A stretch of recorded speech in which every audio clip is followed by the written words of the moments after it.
You're listening to Deliberate Living, a podcast that inspires, empowers, and encourages listeners to live life more authentically. My name is Holly Priestley, and I'm a full-time nomad and creator who has been living in my 1997 Ford van since January 1st of 2019. I travel the United States with my dog, learning how to live with more authenticity. I explore different ways people choose to ditch the prescribed life we've all been sold and live on their terms, finding freedom and happiness however they choose.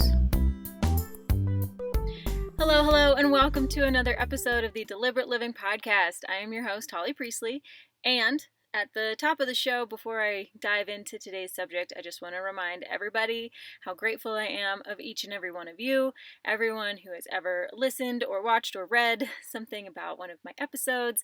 If you're a subscriber, oh my God, thank you so much. And this is a fully audience-supported podcast. So you guys are what helps keep this show alive. You are the reason I keep coming back week after week after week. We're in our late 70s now of weekly shows, and I wouldn't be doing that if it weren't for y'all. So that being said, I don't have any sponsorships. I'm not going to have any annoying ad breaks. And so if you want to help keep it that way and help keep the shows coming every single week, there are costs associated with producing a podcast and with hosting it online. And so if you want to help me afford all of that so that I can keep making the show, please consider donating via PayPal or Venmo if you want to get some behind the scenes activity and maybe even some snail mail in your mailbox. I have a Patreon set up as well. And if that's not in the budget for you and you just can't do that or you don't think it's worth it, if you could like, subscribe, give me a thumbs up, whatever it is, 5 stars. It varies depending on which platform you are listening to this on, but go ahead and do that as well. Subscribe. That all helps us get in front of more listeners, more watchers, more readers, and more people in general so that this information can continue to have a bigger impact and make a positive influence in the world. So thank you again so much. And this week, I thought I would have some fun with it. This week I'm going to talk about all of the things that I don't do anymore as a long-term full-time van lifer and all the things that I don't buy anymore. And like I said, I'm trying to have a little bit of fun with this episode, so it's honest and it's truthful, but it's also a little bit sarcastic and satirical, so I hope that you guys enjoy that. It's a little different from how I normally do my shows, and if you like it, let me know. I'll do more like that. And if you don't love my sense of humor and you might want me to keep it a little bit more serious, let me know that too so that I know how to move forward with the show. Let's just go ahead and get started. If you've been listening to the show for a while or you've been following me online for any length of time, you've definitely heard me say or seen me say that van living really simplifies the complicated parts of life, and at the same time it heavily complicates the simple parts of life. And there are plenty of things that I used to do in my sticks and bricks life before moving into the van that I no longer can do or that I no longer need to take part in as a long-term full-time solo female van lifer. There are so many things that I cannot or don't need to buy anymore. And this might sound like I live a perfectly minimalist, simplistic life, back to basics. And in some ways I absolutely do. Not gonna negate that. But I've also gone ahead and complicated a lot of bits of my life as well. So let's just dive in with a little bit of sense of humor and satire. The things that I don't do anymore as a van lifer. Number one, I don't pay rent. This is huge. Everybody's heard of this. Anybody who's researched van life, it's usually because they don't want to pay rent anymore. They don't want to pay a mortgage. Housing costs are very expensive. And so I don't pay rent. That's the biggest thing I don't do as a vanner. I kinda pay rent in terms of gas and insurance and all of that sort of thing, but it's not exactly the same, right? The cost is generally a lot less, especially based on, high cost of living cities. I was living in Denver. Living in Denver is very expensive. And so the gas and the insurance and the upkeep of my van is definitely less per month than I was paying in rent. I don't have to scour the available rental listings on Craigslist or Facebook or Zillow looking for something that's dog friendly and within my budget and in a neighborhood that I can put up with. Now I have to spend all my hours looking at maps and apps and driving around on bumpy back roads, looking for a suitable space that's level and private, has service, and preferably no other off-leash dogs or kids around. Totally easy swap. Don't have to search for rental listings, do have to search for campsites. Sometimes that driving around takes like an hour. It's really easy for me to bop from one place to the next, and I get super lucky finding a space that has everything I need. But some other times I've also found myself literally driving all day, 8+ hours a day, just looking for camping, not even trying to go anywhere. So I don't pay rent, but I do have to complicate my life and find places to park that are suitable and meet all of my qualifications. I do not leave my dog at home. Of course, I leave her in the van for short periods of time when the weather allows for it, when I'm going to the grocery or into a business that she can't join in on. But when I lived in an apartment, I would leave her in the apartment all day while I went to work or while I went and hung out with friends doing non-dog friendly things. And these days, I cater my whole life around what she can join in on. It's almost like having a service dog, except that I'm the serviced animal to my dog. I'm always around her. She's catered to in ways that most other dog parents don't have to rearrange their entire lives to like suit their pet. And don't get me wrong, I wouldn't trade her for the world, but I probably wouldn't even be living in the van if I didn't have her with me by my side at the beginning. But my life revolves around her, and I don't leave her home for hours like I used to, but I don't always leave home for hours like I used to. The third thing I don't do anymore as a full-time van lifer is I don't go to restaurants often. This is in part because of the expense, but also because of the pup, as I just mentioned. Going to restaurants is far more expensive than buying groceries, and because my income varies so much in the van, I don't often want to add a restaurant experience into my budget. I also don't leave the dog alone for that long. And let's not forget, finding parking for a giant van with a big bike rack and a high roof can be really stressful, especially in cities. I don't want to navigate tiny parking lots, lots of other guests, and like kids darting out from every direction. So, like restaurants and other similar things are one of those things that like I do with friends when one of my friends has a house that I can park the van at and leave the dog in. It's so simple. It's so easy. Totally minimized and simplified my life there. I don't shower every other day. When I lived in apartments or houses, I would shower daily or every other day, and these days I wash my hair about once a week, whether I have access to running water or not. I bathe my body with baby wipes or like sponge baths as needed, or if I can find a running water shower, I do that. And sometimes, yeah, that means that I smell and that my hair is greasy. But it's so much work to either A, find a shower, find parking at the shower place that's in the shade so Lisa doesn't get too hot while I'm like in the shower and she's in the van.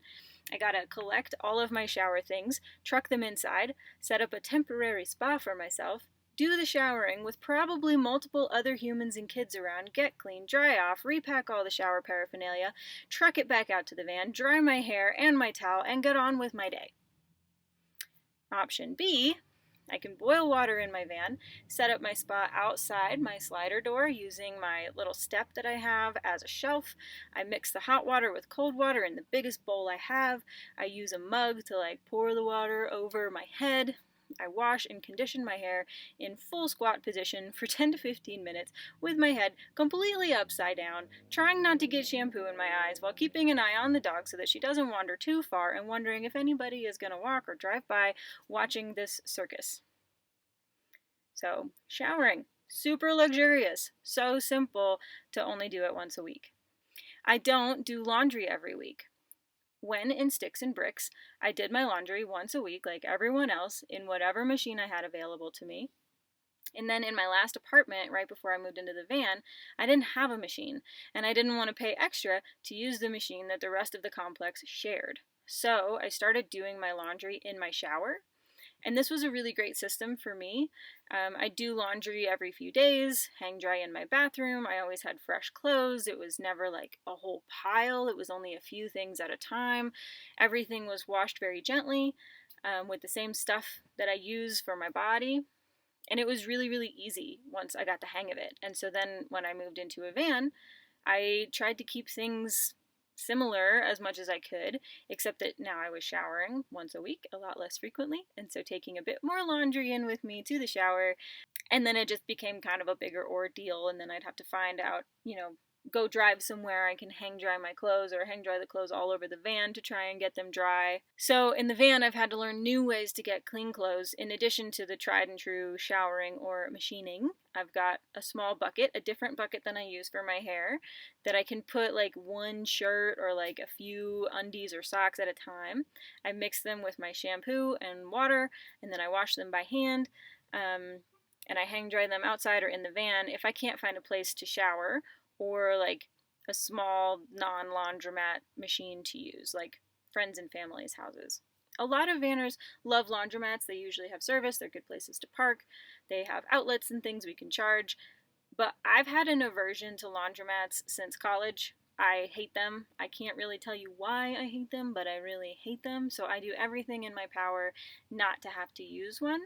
And so my laundry methods these days are so minimalistic and simple. Just like van life. Not complicated at all. So let's move on to some of the things that I don't buy as a van lifer anymore. The top thing, based on what we were just talking about, is detergent. Now this isn't true for all vanners, as I said before, but I do my laundry with the same products that I use to wash my hair and my body, and sometimes I wash in the wilderness, sometimes I wash wherever I shower, sometimes I use friends and family's machines, and so I don't keep detergent on hand because I wouldn't use it enough to make it worth taking up space in my tiny house, and I just know with absolute certainty that if I had detergent in the van, it would find a way to explode and spill everywhere, and that would be a hell of a cleanup. Very slimy, very gross, would probably smell great, and everything would be clean, but like, gross. So the last time I bought detergent was probably like 3 years ago. I don't buy it anymore. I also do not buy frozen foods. I don't have a fridge or a freezer, so where would I put frozen foods? When I first moved into the van, I tried to buy frozen foods that I knew I would eat within the first day or two, like frozen vegetables and stuff, so that I could use them as kind of like ice for my cooler, and then, also to eat the food. But every time I tried it, it backfired, and the food went bad before I could eat it. It was super slimy, and like a lot of meals were ruined figuring that out the hard way. Money was wasted figuring that out the hard way. So I completely gave up on that tactic, and I just don't go down the frozen aisles these days in the grocery store. Unless I'm with a friend and we're grabbing ice cream that we're going to share and we're going to eat within the hour, probably in the parking lot of the grocery store. And I do miss frozen foods, like the convenience of it and the cost. And, when I have access to ovens, I will absolutely go ham on some cheap frozen pizza. That's kind of my jam. That's what I miss the most. I do not buy aluminum foil or saran wrap or anything like that. As I said before, space is really at a premium. Foil and wrap take up a lot of valuable space in my drawers and in my trash when they're done being used, since they're just really like a single or double use object. And that's like not super sexy. So I just don't buy those things. I use reusable Tupperware containers for all of my storage needs, and really most of my dishes needs as well. I don't actually have like plates in the van. I use cutting boards as plates, and I mostly use bowls. And mostly bowls, and my Tupperwares are all bowls. And like, I do like making enough of a meal to have leftovers so that I don't need to cook later, but putting like foil or wrap or something like that, like, just ain't gonna happen. So I use lids instead, lids that are very old, lids that are cracking and like melted in places, and most certainly leak whatever is inside of them. If they're not perfectly flat on the bottom of my cooler. And this is an ideal substitute to aluminum and saran wrap. It's great. I do a lot of traveling, but I no longer buy knickknacks and souvenirs. Again, space, premium. And I used to be a huge fan of like knickknacks and souvenirs. In my previous homes, I really liked having like little shelves or like little nooks and crannies where I could have collections of things that were really cute, made me happy to see, reminded me of people and places that I loved. But the van is just not gonna have that. The closest that I get is like my hanging photos above my back doors, and it's lightweight. They're all held up off the ground, off of a surface with tiny, tiny, tiny paper clips.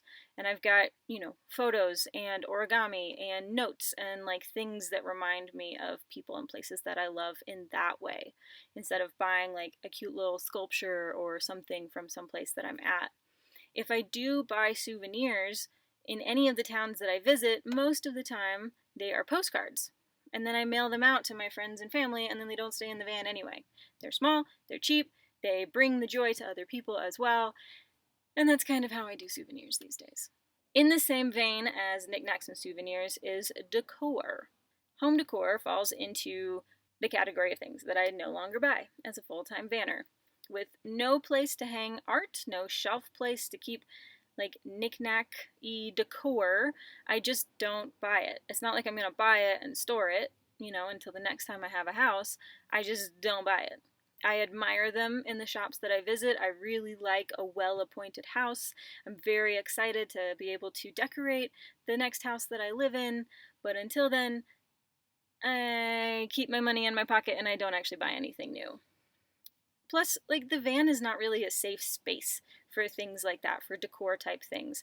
With all the dirt road driving I do, when I'm looking for camping, obviously, because I'm not paying rent, things get knocked around all the time, and anything that I bought would just break anyway. Things would fall off of the walls or bounce out of my completely open shelving and like get lost or broken all the time. And so why would I waste my money on something that's just gonna break like next week? Another thing I don't pay for is electricity. I don't have an electric bill. I haven't had an electric bill in almost 3 years. I would add no utility bills to the list, but I do pay for water sometimes, so usually I can find it for free, but sometimes I pay for it. So anyway, I do pay for water sometimes, but electricity, I do not pay for. The 100-watt solar panel that I have on my roof did come with an initial cost, of course, to buy it. And last year, when I upgraded my 2 deep cycle batteries to a brand new Battleborn lithium battery, that was a pretty hefty investment as well. But over the last 2.5 years, I haven't paid for electricity even one time. And that is pretty awesome. I'd say that the startup expense of the solar panel and the batteries and etc. was well worth the lack of electrical bills I've had since then. And this might not be true for vanners who invest in high-end utilities. For the van, a couple 100 watts of solar power and the lithium batteries, etc., and then only live in the van for a short time. My investment pays off in the long run, not in the short run. So if you build out a van and you use super high-end everything, especially electrical, it might not be worth the investment for you if you're only going to do it for 6 months or so. But for me, it works out because I've been in the van for 2.5 years and I don't plan on leaving. The final thing I'm going to talk about in this episode that I don't buy anymore since I live in the van is dish soap. My sink drains straight through the van to the ground, so I don't use regular, chemical heavy dish soap. I don't want to put chemicals like that on the ground. And so I use water and vinegar and baking soda for most of my cleaning needs after Lisa gets to do her pre-rinse job, of course. But dish soap is kind of one of those things that people seem to always have around in their houses, but they never actually buy. Or at least that's how it was for me when I was in Sticks and Bricks. I could make that last drop of soap last a week or two. I would make it last as long as I possibly could so that I didn't have to go buy more. And so now I don't have to buy more because I don't use dish soap in the van. Instead, I buy vinegar by the gallon. So I think that's a fair trade, right? So this has been a very brief, lightly comical roundup of some of the changes that my life has gone through since living in the van. And, I'm certain that there's more things that I don't do or things that I don't buy that I just couldn't think of in the making of this episode. And I'm sure those of you who live in vans or other alternative lifestyles have things that you don't do or buy anymore based on your lifestyle. And I want to know what those are. I want to know what they are so that A, I know what I forgot, and I want to know what they are so that I can figure out where I can cut a few more corners or cut costs where I'm not cutting them right now. So leave those in the comments or DM or whatever, however it is that you're listening to this, watching this, enjoying this. And as always, thank you so much for tuning in. Please, show your support for the show so that I can keep producing it every week. And if you've made it to the end of this episode and you haven't subscribed yet, you probably liked what you heard, and you should probably subscribe. Hit the bell, get the notifications, do all the things, and tune in next week for another excellent episode. Thanks. Bye! We've reached the end of this episode of Deliberate Living. You can find the show notes and everything we referenced over on my website at www.hollycpriestley.com, and be sure to subscribe wherever you listen to podcasts or on YouTube, where I also publish weekly blogs and other informative videos. You can come join my Patreon community and get behind the scenes and bonus content, as well as postcards, stickers, and whatever else I choose to create. I'll see you next week on Deliberate Living, and until next time, keep your life on the